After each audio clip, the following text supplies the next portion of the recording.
लाड़काणे में early child female teacher जे उम्मीदवारनि पारां मुतालबनि जी मञता लाइ एहतजाज कयो वियो। उम्मीदवारनि जो चवणु आहे त IBA टेस्ट में 50 खां वधीक मार्क्स खणंदड़ 620 औरतूं मौजूदु आहिनि, जॾहिं त स्कूल्स में 100 सीटूं ख़ाली आहिनि।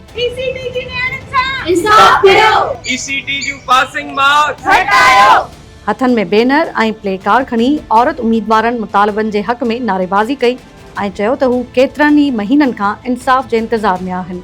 एहतजाज कंदड़नि पासिंग रेशो घटाए खेनि ऑफर ऑर्डर जारी करण जो मुतालबो कयो आहे। PCT जी जेके 1200 सीट्स अनाउंस थियूं हुयूं, जेके पास जेके उन नतीजे में जेकी थियूं हुयूं छोकिरियूं, उन्हनि जो जेको रेशो हुयो उहो 520 हुयो। जेके रिमेनिंग सीट्स आहिनि 620 उनखे डिक्रीज़ पासिंग रेशो करे ऐं असां सां इंसाफ़ कयो वञे। जेके बि सीट्स 620 बचनि थियूं उन्हनि खे फिल कयो वञे त जीअं असां सां इंसाफ़ थी सघे। एहतजाज कंदड़नि मूजिबि 18 मई 2025 ते PTS ग्राउंड लाड़काणे में IBA ज़रिए अर्ली चाइल्ड जी टेस्ट वरिती वई, जंहिं लाइ पासिंग रेशो 55% मुक़ररु कयो वियो हो।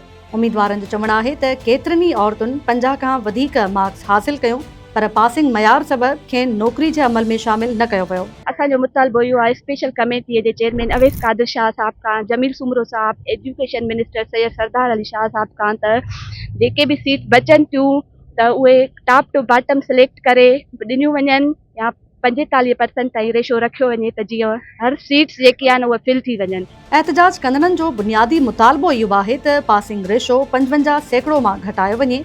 सनन मौक़िफ़ आहे त जॾहिं तालीम खाते में अर्ली चाइल्ड जूं केतिरियूं ई जायूं ख़ाली आहिनि त पोइ मौजूदु उम्मीदवारनि खे मौक़ो ॾिनो वञे।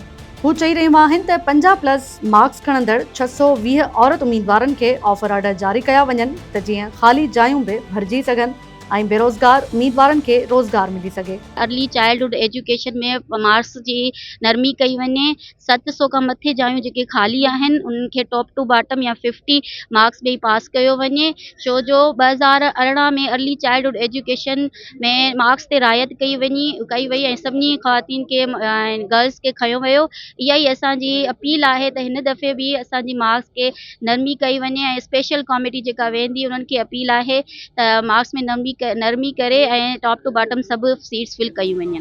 उम्मीदवारनि जो चवणु आहे त हू पंहिंजे हक़नि लाइ पुरमन एहतजाज करे रहियूं आहिनि ऐं सिंध हुकूमत तालीम खाते ऐं लाॻापियल इख़्तियारनि खां मुतालबो कनि थियूं त संदन मसइले जो फौरी हल कढियो वञे। संदन चवणु आहे त जेकॾहिं मुतालबा मंज़ूर न कया विया त एहतजाज जो दाइरो वधायो वेंदो।